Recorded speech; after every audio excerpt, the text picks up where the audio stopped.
Salut les pirates, alors on se retrouve aujourd'hui pour parler des nouvelles sur les spoilers du chapitre 1064.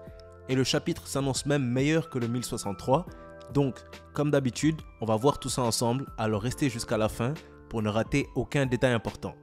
En attendant, avant de commencer, mettez un j'aime pour soutenir la chaîne, abonnez-vous pour rejoindre l'équipage et activez la cloche de notification pour ne rien rater de nos prochaines vidéos.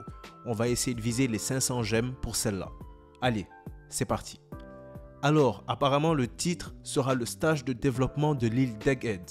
Et sur la cover page, on aura la confirmation qu'Aokiji est bien le dernier commandant de Barbe Noire, puisqu'il sera avec Vanaugr sur le navire de Teach avec Pudding qu'ils auront capturé.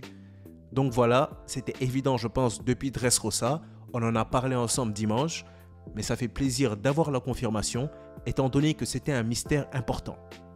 Ensuite, pendant le chapitre, on aura le droit à la continuation du combat de Teach et Law. Donc, on dirait que l'auteur ne va pas faire passer le combat entièrement off-screen.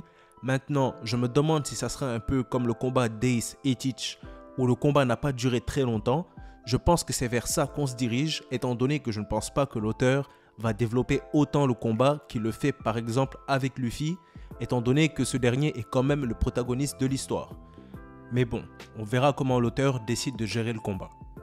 Cependant, on nous dit quand même que dans le chapitre, on verra Law utiliser son amputation sur Teach, mais il n'est pas précisé dans les spoilers si la technique a fonctionné ou non. Pendant leur combat, on verra aussi Pudding comme otage sur le navire de Barbe Noire, et on va apprendre qu'elle a éveillé son troisième œil, permettant la lecture des poneglyphes.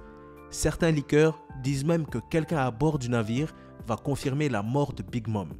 Et la manière dont c'est écrit me fait penser que ce sera probablement Pudding. Après tout, quand on regarde les faits, c'est sûrement la seule capable de le confirmer, étant donné que l'équipage de Big Mom a sûrement dû la retrouver et a par conséquent donné la nouvelle aux autres. Donc on attend le chapitre bien évidemment pour savoir si c'est confirmé. On aura aussi certains des pirates de Teach qui affronteront ceux de Law. Et bon, pour ça je pense que c'est assez clair que l'équipage de Teach aura le dessus sur le conflit. Mais le combat pourrait prendre un tout autre tournant, étant donné qu'Akainu va entendre parler du combat de Law et Teach, qui se passe d'ailleurs sur l'île du Gagnant, c'est le nom de l'île sur laquelle ils s'affrontent. Et Akainu pourrait bien intervenir, ce qui changerait complètement la direction du combat. On aura aussi des nouvelles des Mugiwara. Déjà, concernant le groupe de Luffy, Bonnie va raconter aux autres que Kuma avait été condamné à mort, donc c'est sûrement dans son ancien pays, et elle nous dit qu'il est aussi d'une race spéciale et rare. On se demande évidemment si c'est une race qu'on connaît ou si une nouvelle race va faire son apparition dans One Piece et aussi quelle sera son importance. Est-ce qu'elle sera en rapport avec le siècle oublié ou pas? Ça pourrait être intéressant. Les spoilers disent aussi que Bonnie va changer l'âge des Mugiwara présents avec elle, mais ce n'est pas clair pourquoi. Certains disent qu'elle va le faire sous le coup de la colère en rapport avec l'histoire qu'elle raconte, mais d'autres disent aussi que ce serait à cause du combat contre le robot Kuma qui a apparu au chapitre 1063. Donc on attend que ce soit mis à jour.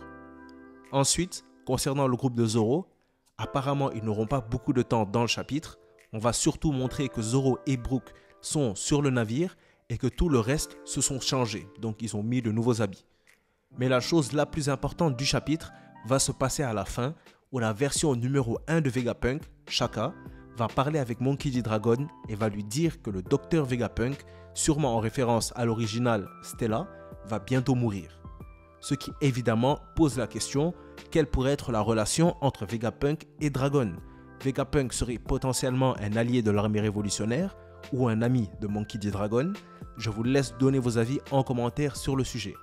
J'espère qu'à la sortie du chapitre, ce sera plus développé, mais en tout cas, les révélations du chapitre seront lourdes. Donc évidemment, on l'attend avec impatience. C'est toutes les informations qu'on a pour l'instant.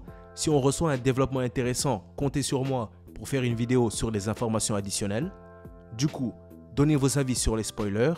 Qu'est-ce que vous pensez d'Aokiji comme dernier commandant de Teach, du combat de Law et Barbe Noire, de la potentielle mort de Big Mom, de l'éveil de Pudding, de Monkey D. Dragon et du reste? Donnez vos avis en commentaire, qu'on en débatte. En attendant, si vous avez aimé la vidéo ou qu'elle vous a appris quelque chose, mettez un j'aime, n'hésitez pas à la partager, abonnez-vous pour rejoindre l'équipage et mettez la cloche pour ne rien rater de nos prochaines vidéos. N'oubliez pas, si on s'est croisé aujourd'hui, c'est le destin qui l'a voulu. La vidéo touche donc à sa fin, merci d'avoir suivi. C'était Mangamonde et comme d'habitude, c'était un plaisir de faire cette vidéo pour vous. À bientôt les pirates.